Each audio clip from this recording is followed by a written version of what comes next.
La première chose qui va se passer, c'est que tu vas arrêter d'être accro au sucre. Tu auras beaucoup moins faim, tu seras beaucoup moins fatigué, beaucoup moins d'acné sur la peau. Tu vas perdre beaucoup d'eau, moins de rétention d'eau et tu vas même perdre du gras dans un second temps.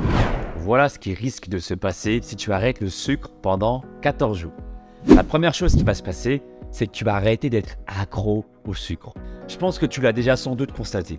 Quand on consomme du sucre, le pancréas, qui est un organe du corps, produit beaucoup d'insuline. Et on passe par un moment d'hypoglycémie réactionnelle. C'est pas cool, on est fatigué. À ce moment-là, on n'est pas au top de sa forme. On se sent dépourvu d'énergie, ce qui va t'inciter ironiquement à consommer encore plus de sucre pour refaire remonter ton taux de sucre dans le sang. Pour pouvoir stabiliser ton taux de sucre dans le sang, il faut donc arrêter de consommer trop régulièrement du sucre. Adopter une alimentation plus saine, c'est-à-dire plus riche en bons gras, comme les oméga 3, les oméga 9, qu'on va retrouver par exemple dans les oléagineux, les noix, les noisettes, les amandes, les bonnes huiles, comme par exemple l'huile de lin, l'huile de colza, l'huile d'olive, les bonnes sources de protéines, comme les œufs enrichis en oméga 3, et s'orienter vers une alimentation plus riche en fibres que l'on va retrouver dans les fruits et légumes comme tu le sais. La deuxième chose qui va se passer, c'est que tu auras beaucoup moins faim. Le sucre appelle la faim. La consommation de sucre rapide tels que les biscuits, les sodas et les autres collations sucrées peuvent inhiber les récepteurs à la leptine, l'hormone de la satiété. Troisième chose qui va se passer, c'est que tu seras beaucoup moins fatigué.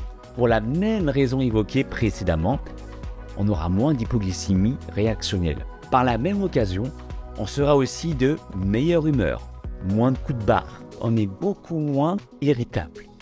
La quatrième chose qui va se passer, c'est que tu vas perdre beaucoup d'eau, moins de rétention d'eau et tu vas même perdre du gras dans un second temps.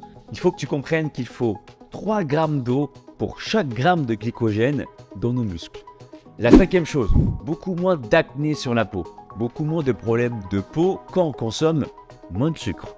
Tu l'as sans doute remarqué que quand tu manges beaucoup de chocolat au lait par exemple, des bonbons ou des aliments très sucrés, que ta peau devient même boutonneuse et même parfois grasse. Pour les femmes, quand le taux d'insuline est trop élevé, cela élève le taux d'androgène, hormone stéroïdienne sécrétée par nos glandes surrénales, qui stimule le développement des caractères physiques et cela enclenche de l'acné. Maintenant, si tu veux savoir comment bien t'entraîner, comment bien t'alimenter pour éviter justement d'avoir tous ces mauvais signes qui apparaissent, il faut prendre soin de ton hygiène de vie, hygiène alimentaire, hygiène sportive, mais également prendre soin de ton esprit pour éviter la surproduction d'hormones du stress, le cortisol. Et pour ça, il n'y a rien de plus simple, je t'invite à aller directement sur mon site alexlevent.com pour prendre ton coaching, plan sportif et plan alimentaire sur 3 mois. Et ceux qui n'ont pas malheureusement les moyens de pouvoir s'offrir un coaching, je pense aussi à vous et je vous ai créé plein de vidéos gratuites sur ma chaîne, des circuits training pour savoir si mon approche vous convienne et même vous entraîner tout simplement gratuitement. Pour ça, rien de plus simple, pour m'aider dans ma démarche, dans mon travail, mettez un pouce en haut, abonnez-vous et partagez au maximum cette vidéo. Gratitude. Ciao, ciao.